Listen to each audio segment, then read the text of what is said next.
Welcome to TalkFCB and welcome back here to the channel, guys. And in today's video we are going to be discussing yesterday's brilliant victory over Sevilla, the way that we turned it around and exactly how we did that, with the changes of course from Ernesto Valverde, but most importantly what we can take from that game, learn and implement. Two massive Clásicos on the horizon next week. We need to learn, we need to really understand how that game changed, why that game changed, and what we need to do from the start against Real. Because like I said yesterday, in those games there's no room for error. You can't start on the back foot, you can't have a half where you're not quite at it. We have to be there from the word go, with our tactics set out, with our formation exactly as we want it, if we're going to be successful. And so in this video, we're going to be looking at exactly what we need to do. And we're going to start off here on the tactics board, simply because I want to really show you exactly how Sevilla set up in this game and how Barcelona set up and how that really changed in the second half with the changes and why that changed. Because as you can see here, Sevilla basically started the game with three at the back, which of course can easily become a five. We've seen Navas right throughout the season play as that right wing back, even a right back for a lot of it as well, with Wobber over here, and then he basically had the midfield of Banega, Rog,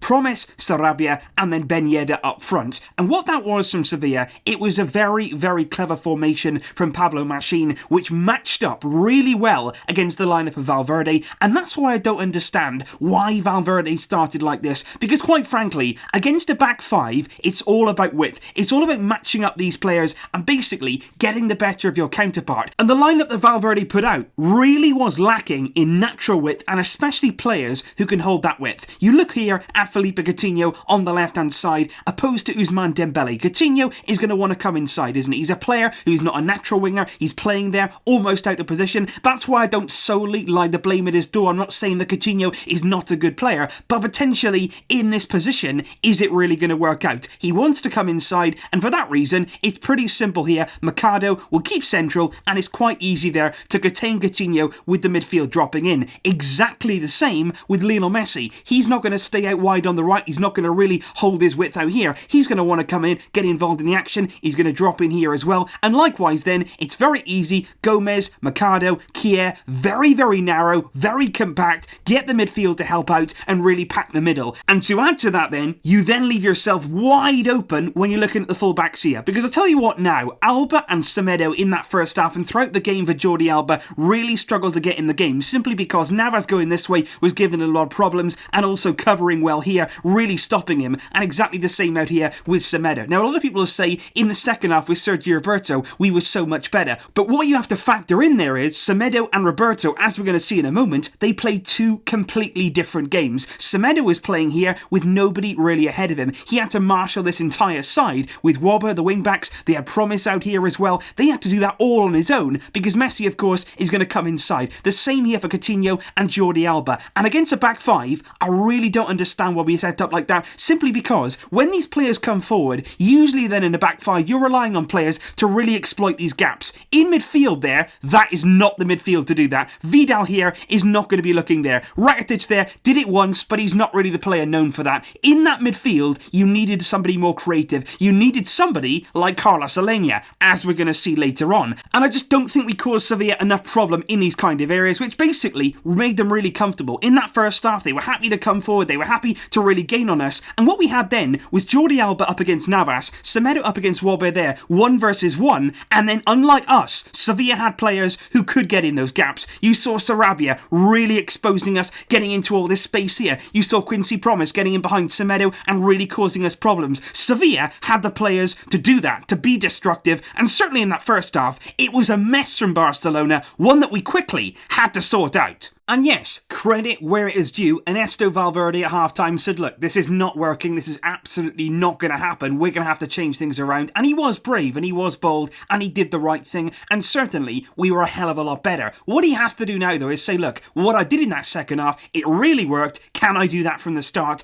Is that the kind of formation and the system that I can use in more games? Because it absolutely is, because what we did in the second half, we stopped worrying about Sevilla, we stopped really inviting them on, we stopped giving them spaces to run into, and and we actually made them, instead of playing a back three, we made them go into a 5. We made Navas defend. We made Wobbe really push back because Roberto was pushing on. He had somebody ahead of him here in Ousmane Dembélé who was occupying the defenders. He was making sure that he was there to exploit that space. If the wing back went forward, he knew that Dembélé was going to be in behind him, so he was much more limited, and that gave Roberto the freedom then to come forward. If that would have been Semedo with this different setup, I really do believe that it would have been a very similar feel. Likewise down this left hand side, we still didn't do an awful lot. Alba was kept very, very quiet by Navas, and again Coutinho didn't really offer a lot on this left hand side, simply because, is that the right kind of role? What we had though was Messi. This change of position for Messi is absolutely vital. We have to see him here more, simply because this is the best for him. He's got Suarez here, he's going to occupy that centre back there. Kier and Suarez, that's his job there to really be a menace. What he then does is create all this space in behind for Messi. You've got Dembélé pushing on, you've got Coutinho, and suddenly there, that's the 4 attacking players that we have been crying out about. Get those 3 there, commanding the defence, forcing Sevilla back, and then allow Messi that space in behind. We saw it for the goal. They were all inside their own area. Dembélé pushing the back, Coutinho there, Suarez causing problems, Messi's on the edge, and he gets his goal. That is how it happens. When you make teams defend, when you take teams out of their shape, that is what it's all about. And we made Sevilla really, really crumble in that second half. And you can see Pablo Machin, about 50 odd minutes gone, he was scrambling around. He was looking for changes on his bench. He was trying to bring players on, trying to change the shape. He didn't know what to do. He didn't know how to deal with the likes of Dembélé making those kind of runs. Sergio Roberto then having that more freedom, pushing up. These 2 players here, Busquets and Rakitic, just holding, just keeping tabs on Sarabia, just keeping tabs on Promise, 1 versus 1, and then allowing the attacking players to just go and do what they do best.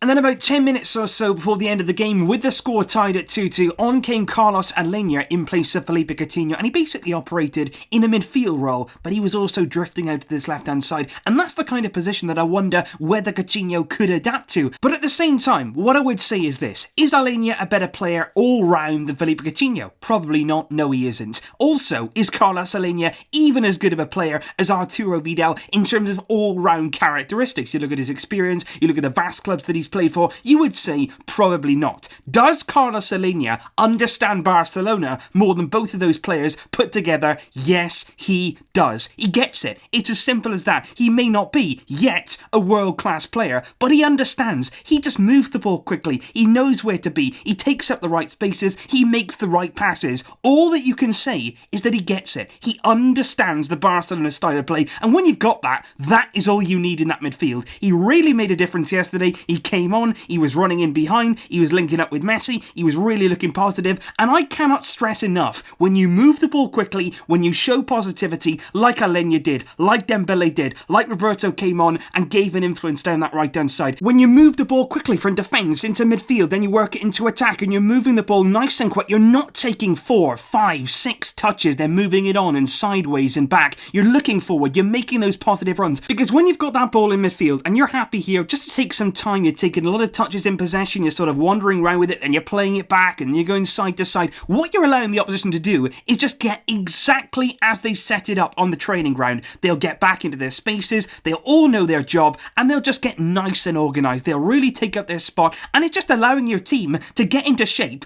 and allowing the opposition just to sit there ready to absorb you. When you move that ball quickly, when you're looking for that forward pass, when you show a bit of energy, a bit of positivity to get into some space, suddenly everything they rehearsed in training all week, that's out the window. Players are moving, players are going past you, the ball is moving quickly side to side. You can't react, you can't keep up with players who can play with that kind of pace like we can, and then suddenly you bring mistakes. One player here is not quite in the right position, so you can expose that. One player here hasn't quite reacted quick enough to really cover the space, and suddenly you're in. Different things can happen when you show that pace, when you show that urgency. The likes of Aleñá, Dembélé, Roberto, they brought that energy, they brought that positivity, and for that reason alone, we changed this game around. Valverde in that second half got it tactically absolutely spot on. What we have to do now is learn. That massive, massive L word. We don't want to take an L, we want to use an L. Learn, learn, learn. Put this into practice against Real Madrid. Get your team, from that very moment go, get it ready. We are going to need to be, and I believe that we certainly can be. We've got the players, we've got the tools, we've got the squad, we can bring on players to mix things up.